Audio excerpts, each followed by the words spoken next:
See, my sisters, y'all been brainwashed by the system. Giving all that free stuff, you turn against your black man. So you guys hate us because we didn't vote for Kamala. It's not that we didn't want to vote for Kamala. It's not that we didn't want to vote for a black woman. We didn't want to vote for Kamala. If Kamala was anything near a black woman, she would have got the black man's vote. But you know why Kamala didn't get the black man vote? One, when you ask Kamala a direct question, she don't give you a direct answer. She comes with this "when I was raised in a middle class family" bullshit. Okay? When it was questioned about her ethnicity, it didn't matter whether she was black or white. It's about telling the truth. And what she did is let that truth just waver. People had their opinions. She was voted as the first Indian senator in California, but then they tried to wash it under the rug. Nope. Some people who are old enough remember. So some people say she's Indian, some people say she's black. And by the fact that she let that fester and never answered the question, that's when she lost the black guy. She was just being untruthful and not forthcoming. I'm telling you, sisters, I'm telling you why the brothers didn't vote for Kamala. If she would have just said, "I'm an Indian," she would have been cool.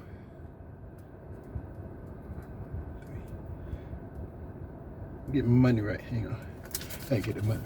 If she would have said, "I'm an Indian," and just squashed whether she black or Indian beef, if she would have just squashed that, she would have had more credibility. But no, what she do? She let that shit fester. So that's another reason why we didn't mess with her as far as the vote's concerned. Okay. Third, she wasn't elected. She didn't earn anything. Everything was given to her. Okay? So she didn't earn it. Fourth, I don't want to say it, but her way to the top. She her way to the top. And if you're old enough to remember that, and it's because she's 60. I'm 62, so I'm old enough to remember when she was her way to the top. So you younger women don't understand that. And then fifth, I have to ask you, sisters, if y'all were so pro Kamala, why in the world did she pick a white man to be her vice presidential pick? If she was all woman, she picked a man, a white man at that, to be her running partner. Why didn't she pick one of y'all? I can go on and on. 6, black men will vote for a black woman if she's competent. She didn't show any kind of competency. She would waver off into some other shit and tell you something that you didn't even want to know about. We ask a direct question, she walks all the way around it with this middle class family story. So she's programmed. Men can see that. Y'all just one way y'all see a black woman because she says she was a black woman, but you don't do your research to find out that she's not black. And it's her fault not being honest with y'all. All the time at Howard University, she was never honest with y'all, letting you know she was an Indian.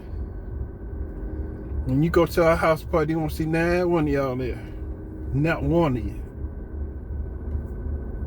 So she just was not honest. You ask Kamala where she going, she tell you where she coming from. That's why black men didn't vote for her. And that's why most people didn't vote for her, because those simple reasons. It's just that simple. If she would have been honest and forthcoming and answer a direct question, speak when she's spoken to, answer the questions, because ain't nobody stupid, my sisters. Y'all fell in love with the fact that y'all thought she was a black woman, so she deceived you guys. Kamala owed you guys an apology because she wasn't black. She's an Indian. If she would have stood on business, is that what they call it? If Kamala would have stood on business, she might have had a shot.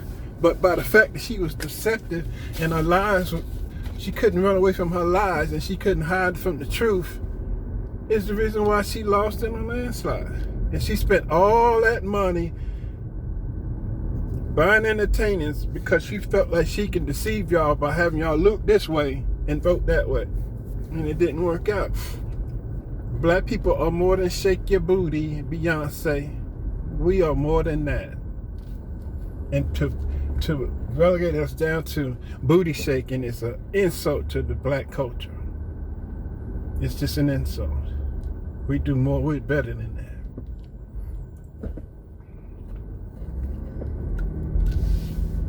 So those are the reasons why Kamala didn't win. It's not because the black men didn't want a black woman to be a president. We just ain't found one yet. Since Shirley Chisholm, but back in those days, she didn't have a chance because of the system. But if Shirley Chisholm was alive today, she would have beat Donald Trump. So basically, as a brother, I'm telling you, my sisters, the reason why Kamala didn't win is not because we didn't want a black woman leading us. It's because we ain't found a black woman competent enough to lead us. If you find one, we'll vote for her. Okay? But it's too late now. So y'all can wait to 2028 to go find someone competent enough to run for office. By now, the damage is done. The Democratic Party can't even prove they can handle a budget because what? She took $1 billion, spent it all, and ended up in $20 million in debt. And you want a person to run the country that can't even balance their wallet? Come on now.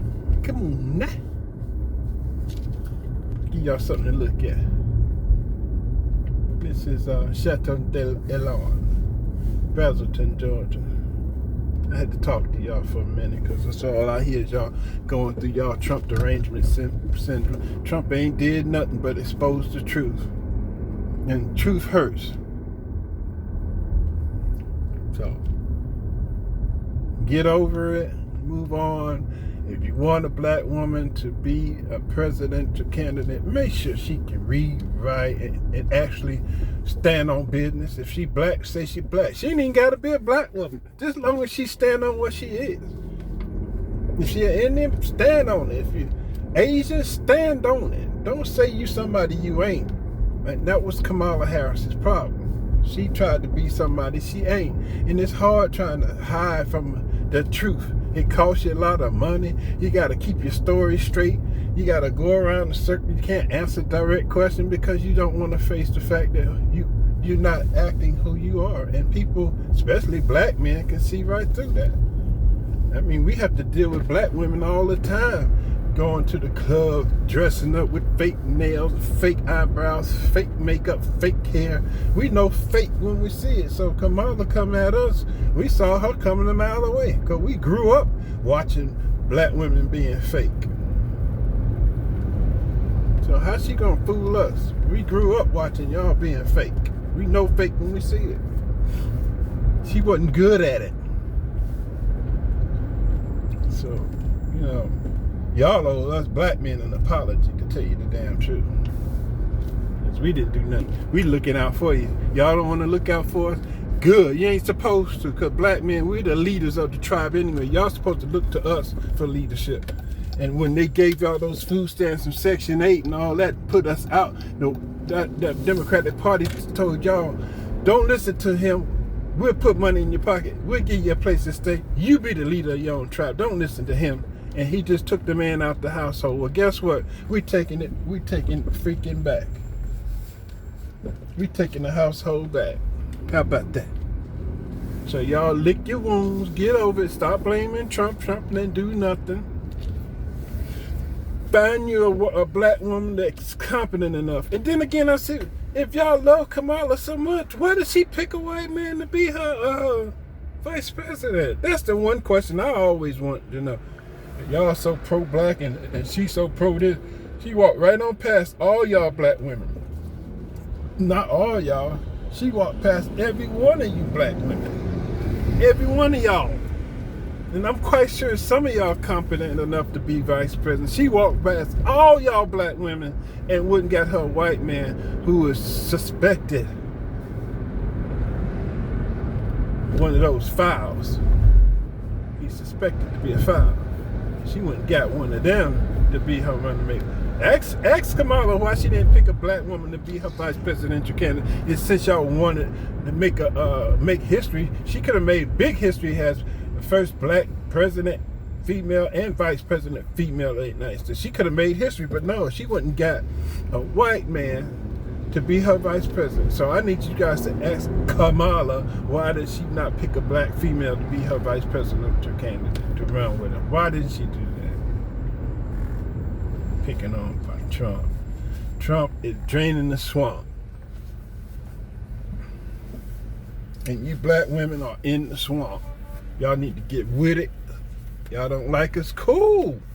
Y'all don't want to have sex with us? Cool. You ain't got to worry about getting no child support or no more abortions. You need to work on safe sex anyway. Need to work on that. Work on it.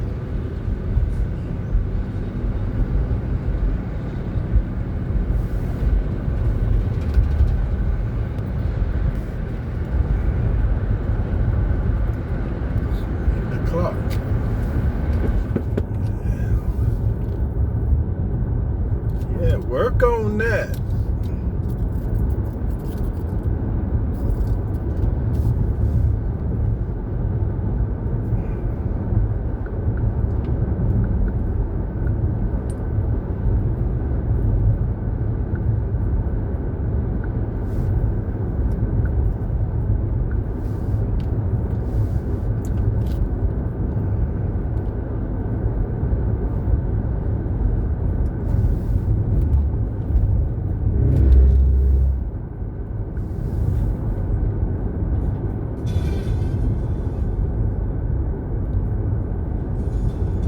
President-elect Donald Trump appears to be tapping a few familiar faces for key White House positions. Mark Meredith is in West Palm Beach on the Trump transition. Mark. Brian Ainsley, Steve, and Lawrence, good morning, friends. We are seeing the president-elect's team staff up quickly when it comes to who's going to be handling national security and global affairs. Overnight, Fox learning that Donald Trump does plan to ask Florida Senator Marco Rubio to be his Secretary of State. Rubio ran against Trump in 2016, but of course the two have become much closer in recent years. Rubio has also gained a lot of attention for his stance on Iran.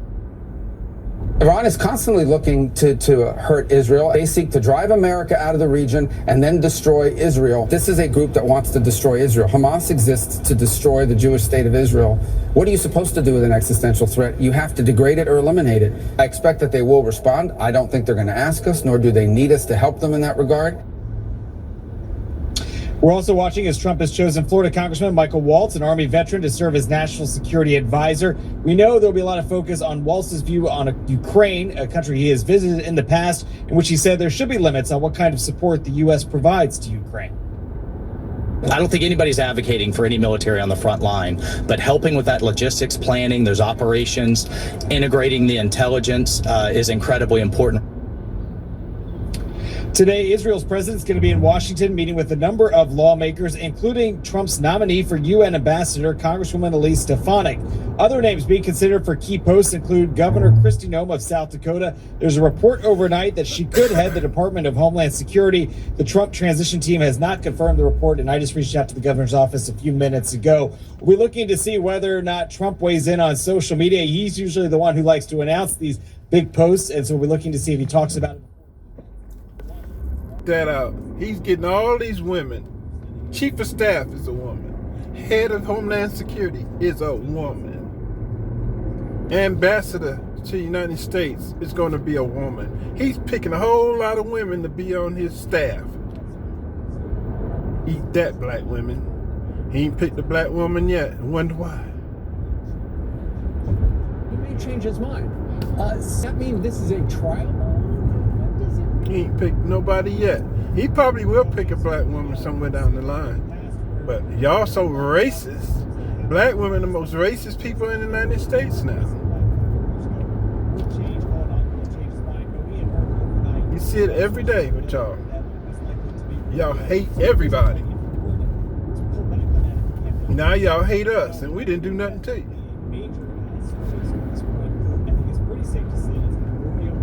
Get over it.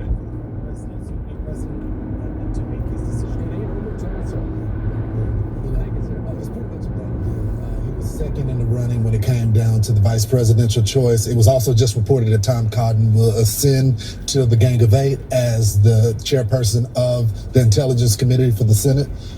So I think it's pretty much that Marco Rubio is going to be the Secretary of State. Right, and Tom Cotton is going to, he's been on our program a number of times over the last year, said, I got small kids, I don't want to run for president and stuff like that.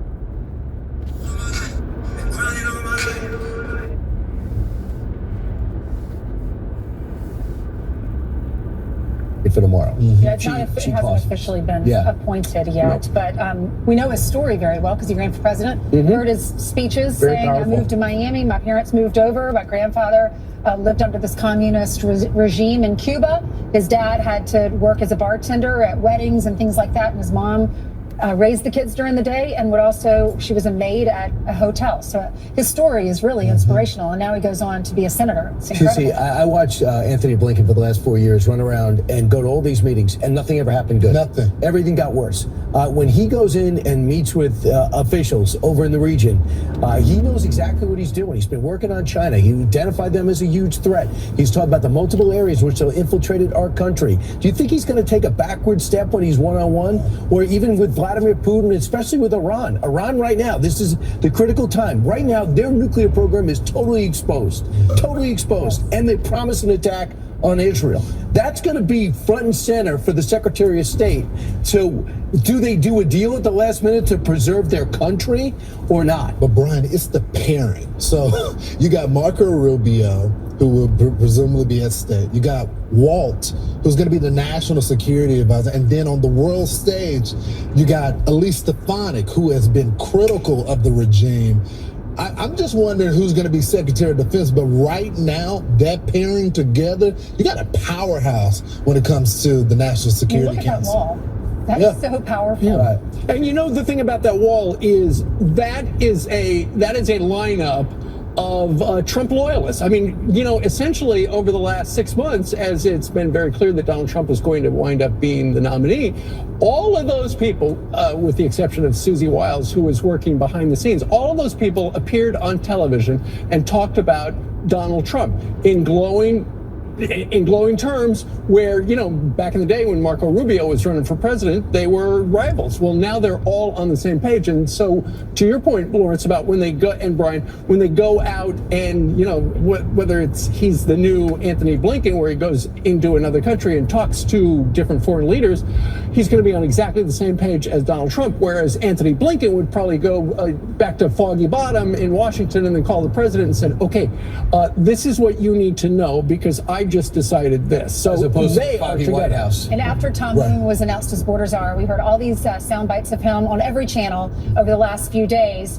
It reminds us of what we used to hear about the border and all the wives of the border agents when they were panicking about their husbands and their safety. You always mention, Lawrence, about them being accused of whipping the migrants, and that turned out to be false. So let's play a flashback of what the women used to say and then get to the positive story about what's happening at the border now. Listen to this. Seeing the frustration on the faces of our agents when they come home and feeling helpless because there's no way to comfort them. Our Border Patrol agents are doing an outstanding job managing this humanitarian crisis, but they are frustrated because no matter how good they do, the migrant flow doesn't stop. And the border security mission is being completely neglected because there seems to be no light at the end of the tunnel. And talking to my Border Patrol family, I don't like how our agents are being unfairly labeled because people with a political agenda are calling our loved ones horrible names or accusing them of not doing their job. It has become too much. It's overwhelming, and our agents have been completely demoralized under this administration. We have lost so many good agents that have taken early retirement and just opted out or left the patrol altogether instead of dealing with this for one more day. It's inexcusable, and it's a complete disregard of the responsibilities for this president.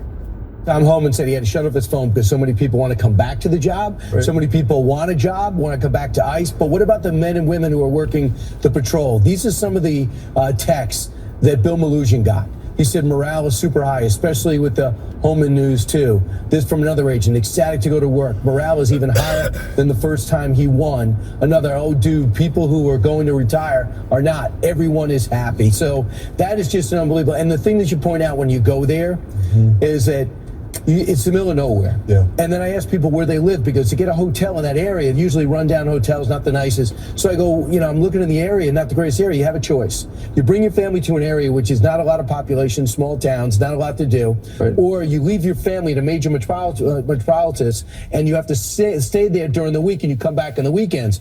And then if you go to work, you're not being supported, and then you worry about your life, and then you spend all day changing diapers and telling people, they got a cold and getting them Robitussin. Brian, I just say that's the problem. That is the real point that you just made. They've been changing diapers. They've been doing processing. This is law enforcement. They want to go after bad guys. They want to be able to go out there. They want to chase after people, lock people up that are a threat to our country, and they haven't been able to do that. And so the text messages that I've been receiving from guys that I know there are excited that they get to actually work again. Right. So because the handcuffs are being taken off. And in fact, Fox News Digital spoke to Paul Perez, who is the National Border Patrol Council president, and he said that the agents are so excited that they're going to be able to do the jobs they signed up for that they have not been able to do over the last 4 years. A number of people who put in their retirement papers ask for the papers back. They want to stick around. And of course, the Department of Homeland Security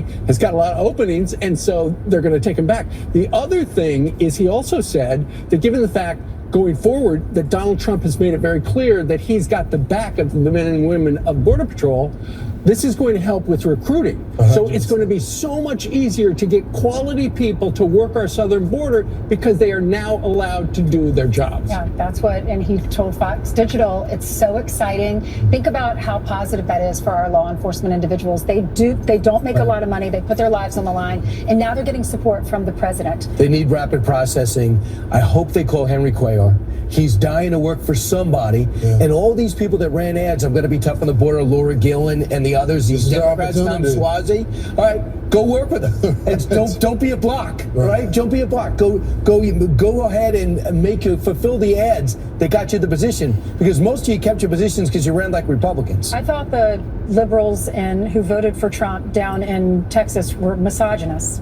Oh yeah, that's what I heard. It had nothing to do with the border. Well, he did flip a couple of districts down there. The last thing I would say on this, those in the media that are concerned about due process, there's also a plan under Donald Trump's leadership with Tom Homan to get federal judges, immigration judges, not these officers that were part of that bipartisan bill. Yeah. No, these are federal judges to get the process along. So if you have an asylum claim, a judge will adjudicate that, make a decision. But the moment the deportation order is signed, Tom Homan is coming after you. Sure. It's hard to believe that the election was only 1 week ago. It seems, in some ways, it seems like it was about a month ago. In some ways, to a lot of people, it seems like it was 15 minutes ago. And I'm talking about people who voted for Kamala Harris or didn't vote, and now they're horrified that Donald Trump's actually going to have the keys to Air Force One for 4 more years. We have put together a little montage of some of the people who wanted Kamala Harris as commander-in-chief, and they just are not happy about their next 4 years. Watch.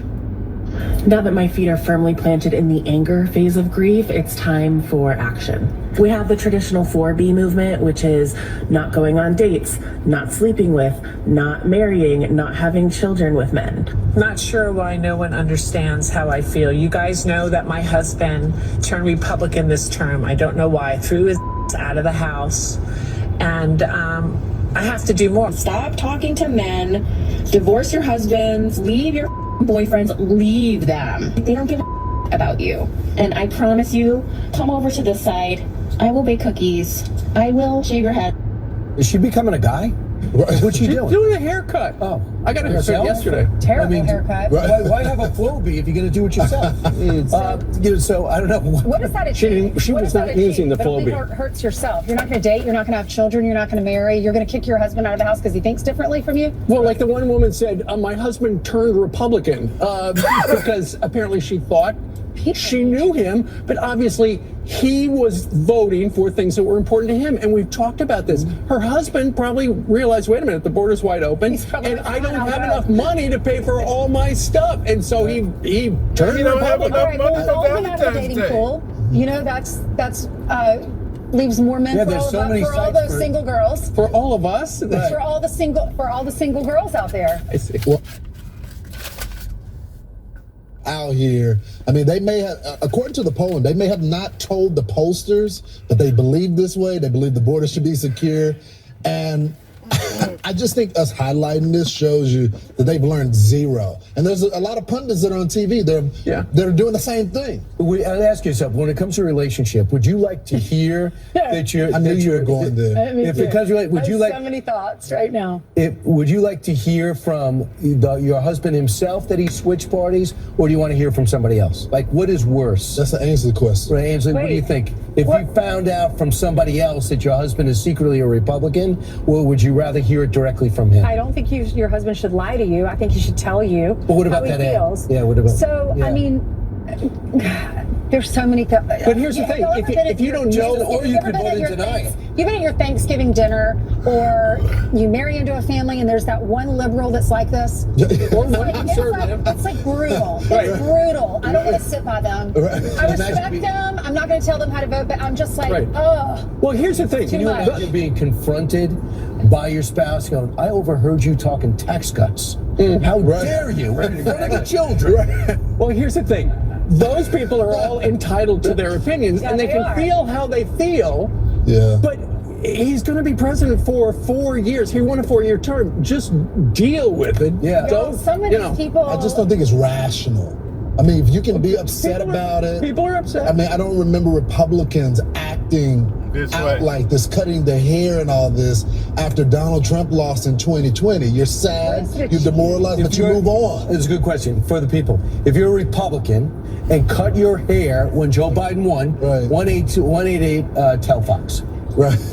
Because we don't know anybody that cut their hair. You know, I've dated a lot of liberal women, and I don't think they respond this way. Right. I mean, they're upset with me. I don't think you would Clearly. be dating someone like that. And it's They wouldn't okay. want you. They don't want a man. I just think this is true.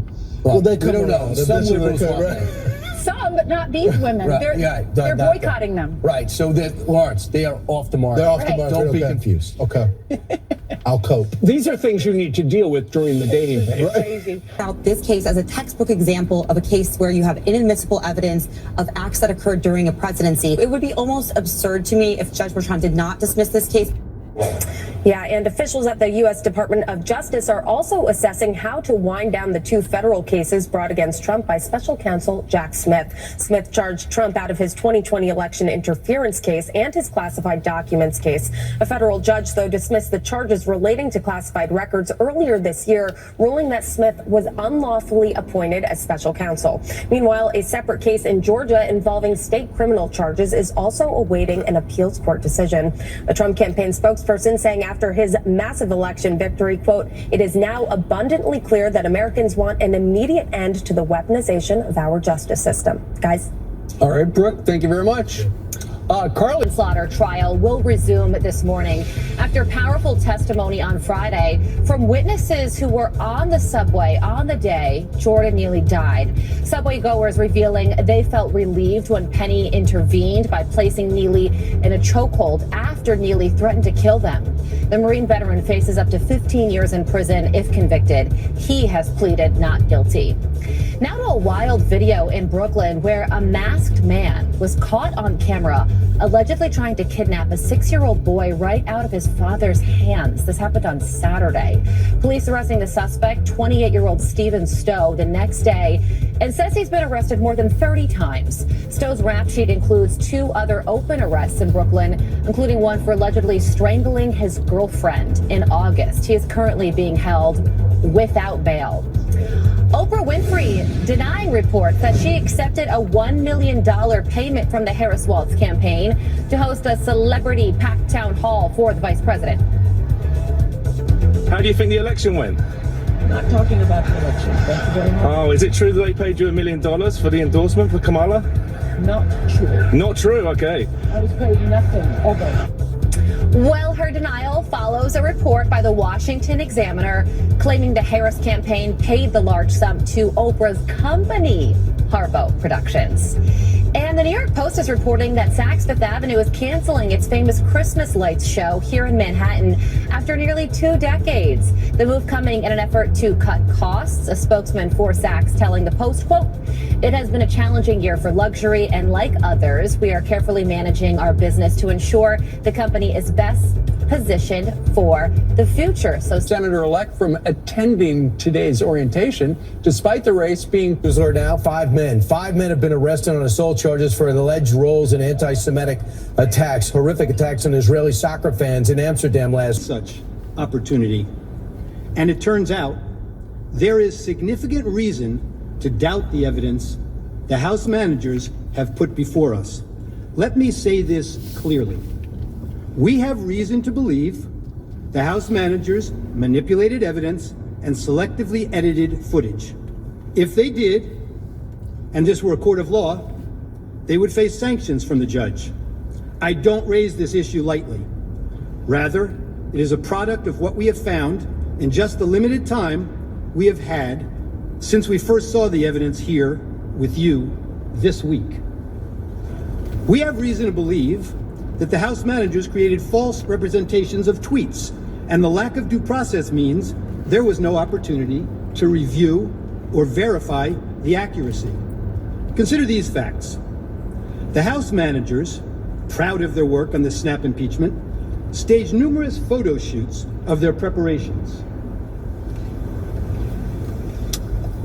In one of those, Manager Raskin is seen here at his desk reviewing 2 tweets side by side. The image on his screen claims to show that President Trump had retweeted one of those tweets. Now, members of the Senate, let's look closely at this screen, because obviously Manager Raskin considered it important enough that he invited the New York Times to watch him watching it. Now, what's wrong with this image?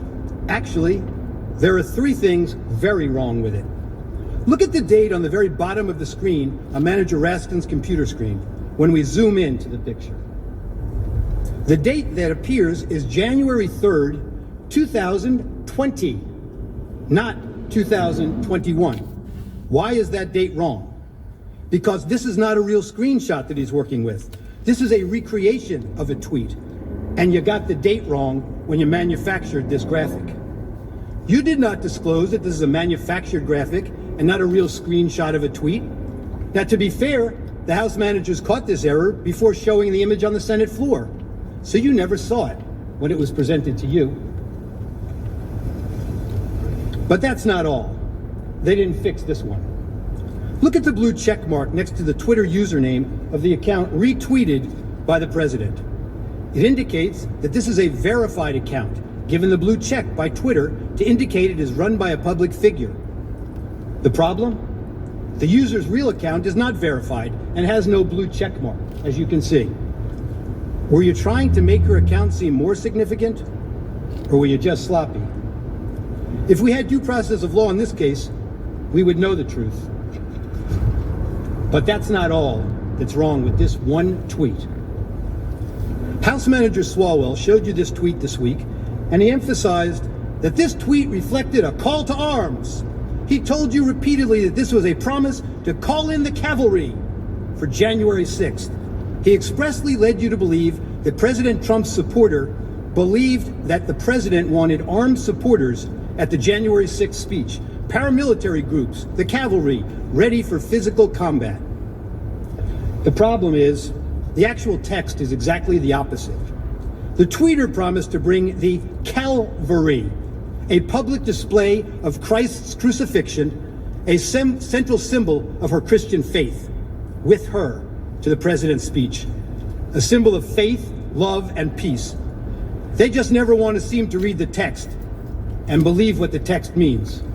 You'll see this reported in the media last evening also. Words matter, they told you, but they selectively edited the president's words over and over again. They manipulated video, time-shifting clips, and made it appear the president's words were playing to a crowd when they weren't. Let's take a look. after this, we're going to walk down, and I'll be there with you. We're going to walk down.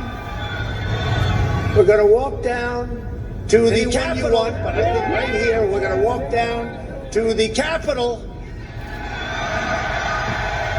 And we're going to cheer on our brave senators and congressmen and women. And we're probably not going to be cheering so much for some of them. Because you'll never take back our country with weakness. You have to show strength, and you have to be strong. We have come to demand that Congress do the right thing and only count the electors who have been lawfully slated. Lawfully slated. I know that everyone here will soon be marching over to the Capitol building to peacefully and patriotically make your voices heard. And we are going to walk down to the Capitol. They showed you that part. Why are we walking to the Capitol? Well, they cut that off. To cheer on some members of Congress and not others, peacefully and patriotically. The Supreme Court ruled in Brandenburg that there's a very clear standard for incitement. In short, to paraphrase, whether the speech was intended to provoke imminent lawless action, and was it likely to do so. Go to the Capitol and cheer on some members of Congress, but not others. They know it doesn't meet the standard for incitement, so they edited it down. We heard a lot this week about fight like hell, but they cut off the video before they showed you the president's optimistic, patriotic words that followed immediately after. Fight like hell. And if you don't fight like hell, you're not going to have a country anymore. Our exciting adventures and boldest endeavors have not yet begun. My fellow Americans, for our movement, for our children, and for our beloved country. And I say this, despite all that's happened, the best is yet to come. There's that famous quote, like one of the House managers said, a lie will travel halfway around the world before the truth has a chance to put its shoes on. Well, this lie traveled around the world a few times, made its way into the Biden campaign talking points, and ended up on the Senate floor. The Charlottesville lie. Very fine people on both sides, except that isn't all he said. And they knew it then, and they know it now. Watch this. But you also had people that were very fine people on both sides. You had people in that group, excuse me, I saw the same pictures as you did. You had people in that group that were there to protest the taking down of, to them, a very, very important statue and the renaming of a park from Robert E. Lee to another name. No, George Washington was a slave owner. Was George Washington a slave owner? So will George Washington now lose his status? Are we going to take down, are we going to take down statues to George Washington? How about Thomas Jefferson? What do you think of Thomas Jefferson? You like him? Okay, good. Are we going to take down the statue? Because he was a major slave owner. Now we're going to take down his statue. So you know what? It's fine. You're changing history, you're changing culture, and you had people, and I'm not talking about the neo-Nazis and the white nationalists, because they should be condemned totally. But you had many people in that group other than neo-Nazis and white nationalists, okay? And the press has treated them absolutely unfairly. Now, in the other group also, you had some fine people, but you also had troublemakers, and you see them come with the black outfits and with the helmets and with the baseball bats. You had a lot of bad people in the other group too. Unfairly, sir, I'm sorry, I just didn't understand what you were saying. You were saying the press has treated white nationalists unfairly? No. I just didn't understand what you were saying. No. There were people in that rally, and I looked the night before. If you look, there were people protesting very quietly the taking down of the statue of Robert E. Lee. I'm sure in that group there were some bad ones. The following day it looked like they had some rough, bad people, neo-Nazis, white nationalists, whatever you want to call them. But you had a lot of people in that group that were there to innocently protest and very legally protest because, you know, I don't know if you know, they had a permit. The other group didn't have a permit. So I only tell you this, there are two sides to a story. I thought what took place was a horrible moment for our country, a horrible moment. But there are two sides to the country. Does anybody have a final? Does anybody have, you have an infrastructure. What makes you think? This might be today the first time the news networks played those full remarks in their context. And how many times have you heard that President Trump has never denounced white supremacists? Now you in America know the truth. Here's another example. One of the House managers made much of the president's supposedly ominous words of, "You have to get your people to fight." But you knew what the president really meant. He meant that the crowd should demand action from members of Congress and support primary challenges to those who don't do what he considered to be right. Support primary challenges, not violent action. I know what he meant because I watched the full video, and so did the House managers, but they manipulated his words.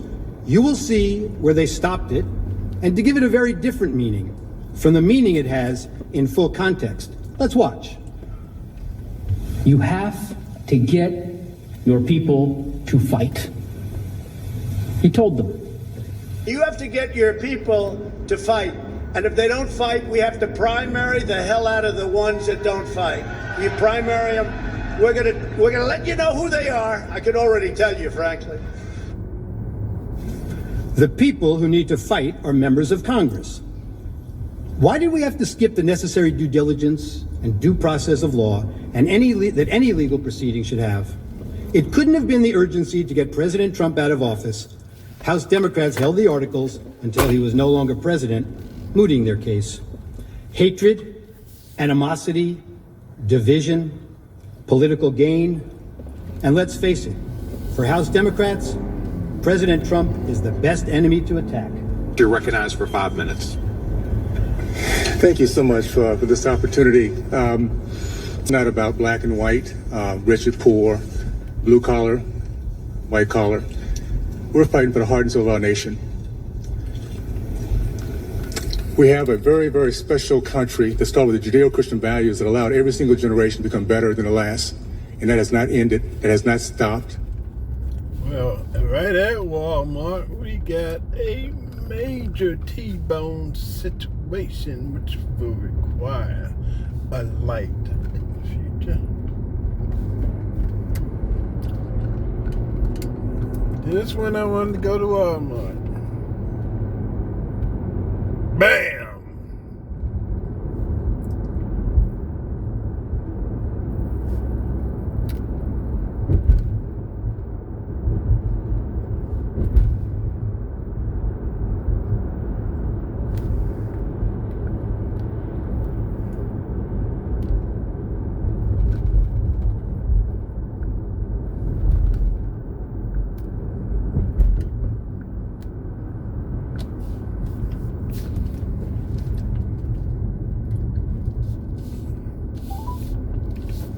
Check out the empty phone. Please hold while I try to connect you.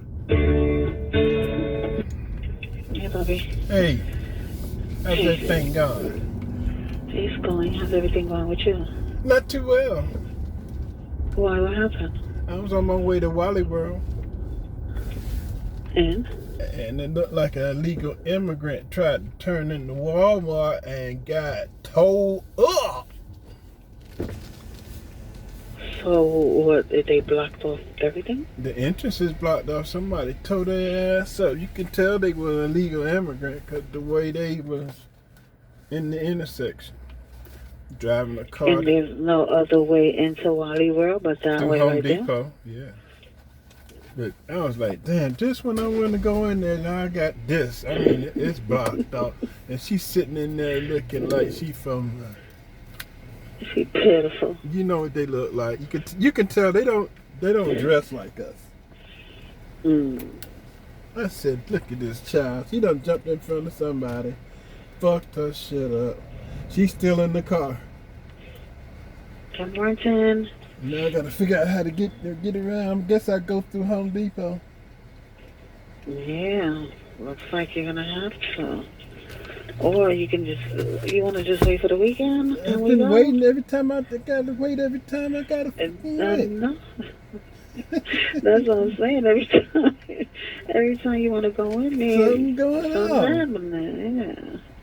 Yeah. Bullshit.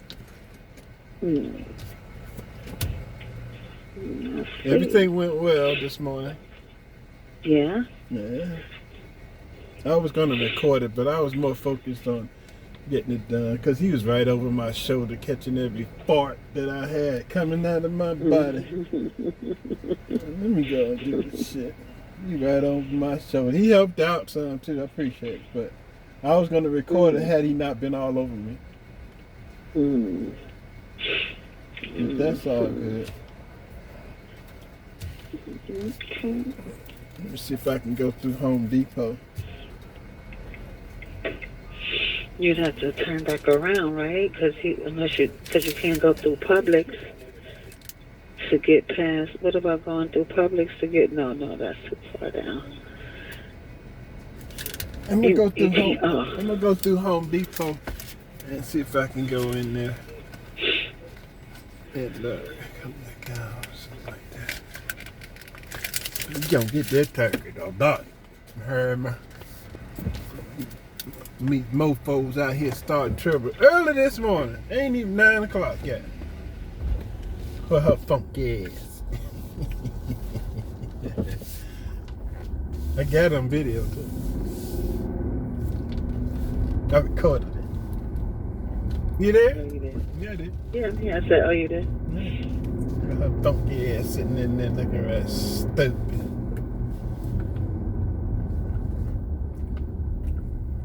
And your boy done cut them food stamps. Oh, one woman yesterday, she pulling shit out of her basket. That's not enough, man. That's not enough. What do you mean? She done maxed out her food stamps, and they cut that shit off once Trump got elected. I was watching people pull their shit out. Yeah, they can't get the cards rebooted no more. Because you have to go through a process of re-registering. Yeah, Right? she was pulling out toothbrushes, toothpaste, grease. She was pulling out all kinds of shit. And they're gonna complain about it. Like something wrong with the fucking card. And I'm holding this turkey, it's getting heavier by the second. And that bitch, come on. She kept swiping like it's gonna change. Your funky ass out the way. Yeah.